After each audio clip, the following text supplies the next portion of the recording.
All right, welcome back. Let me open this up for discussion. If I can come to you, Pathikrit, first. Pathikrit's been with us in the studios. He's also been listening in and going through the documents. Really, what really does this list tell us? This is, of course, a US sanctions list, which essentially means that the United States is advising companies within the US, to not engage in any kind of trade, import, export with the firms that have been listed on this. But this is once again a very clear indicator of Pakistan's nefarious nuclear programs.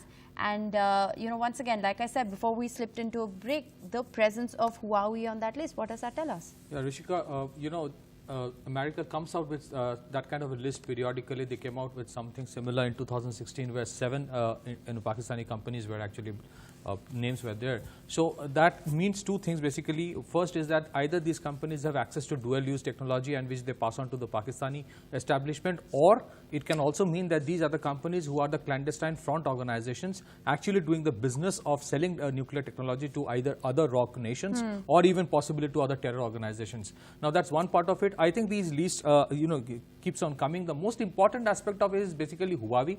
There has been a lot of questions of Huawei as to, they have this backdoor entry of a backdoor surreptitious transmission of information. So there is a huge question mark about whether India would allow Huawei to have their 5G networks in India or not. Yes.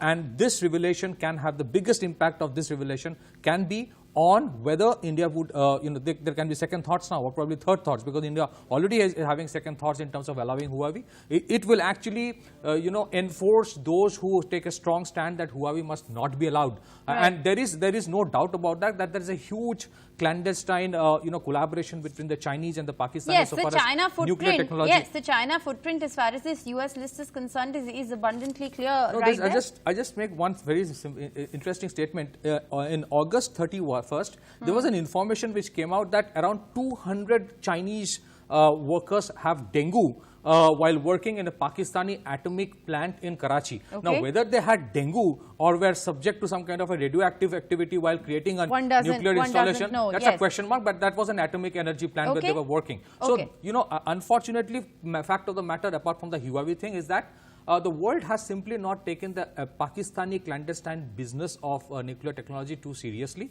They should take it now. They should have a plan as they have in case of Iran or North Korea. They have to take a similar stand for Pakistan also, because Pakistan is becoming North Korea of South Asia. And it's a very dangerous flashpoint. That's a very interesting point.